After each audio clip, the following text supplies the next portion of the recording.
I don't have to wait anymore. So if I'm worried about something, right? If I'm worried about the weather tomorrow, or if I'm worried about the safety or well-being of a loved one, smartphones have radically changed how long I have to wait to find that information out, because I can find it out right now. It doesn't matter even anymore whether the loved one is in Canada or Australia and I'm in either or, right? It's seconds at most that I have to wait in order to gain some kind of reassurance, in order to get some certainty, some of that additional information that I want. So in doing that, I think one of the things that we suggested was there's at least a possibility we've reduced our capacity to learn to tolerate uncertainty, because the entire time we're not practicing it anymore. I don't have to wait for anything anymore. So because I don't have to wait, because I can know right now, then when I encounter something where I can't. So for example, you text a loved one or it's a new relationship and you're texting that new relationship person and they don't get back to you immediately. Well, even 15 years ago, nobody would have thought twice about calling and leaving a message and somebody not getting back to you for 24 hours. But now it's an hour. What do you mean? They haven't gotten back to me 2 hours. Oh, I guess they don't like me. 3 hours. I never liked them anyway. And it's because we're so used to that immediate reinforcement, because it's immediate, it's immediately accessible.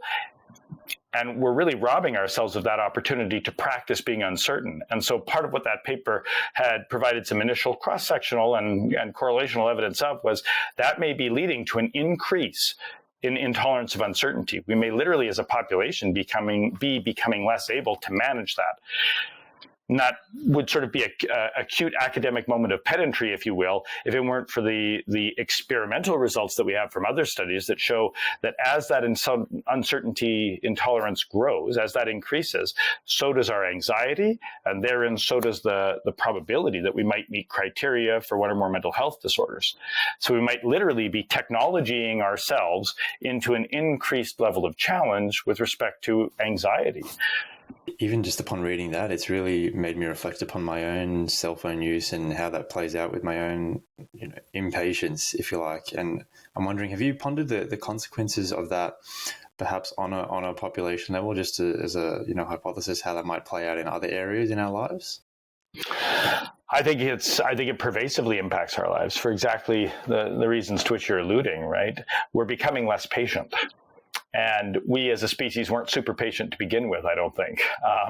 Certainly I wasn't. There's people who are much more patient than me, but I'm certainly not helped by reducing my level of patience.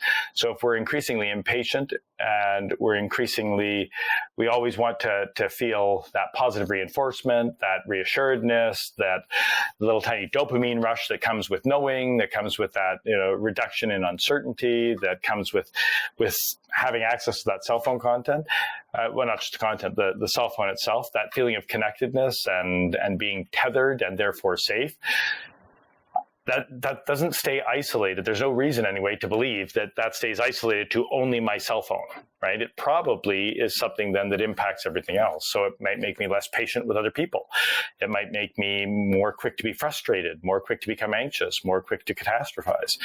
And while that might happen, well, I'm sure it happens with the same kind of individual difference variability that you'd see with anything else, at a population level, that could have all kinds of negative impacts where people become frustrated. It could increase polarization of various groups. It can lead to me feeling more and more certain by narrowing the number of different narratives that I listen to. So I might only want to hear people who agree with my position on, I'll pick something non-controversial, my position on Oreo ice cream. And so Oreo ice cream, I only want to hear people who love Oreo ice cream, and I can instantly be reinforced by being told that most of the people that I care about agree with me and my Oreo ice cream love. And all of the people who love strawberry ice cream, well, they're just wrong. And there's not very many of them to begin with, right? So I can create echo chambers, and I can really boost up my certainty in some areas, become very intolerant of uncertainty in others. And by extension, it's a possibility I could become intolerant of all kinds of other things.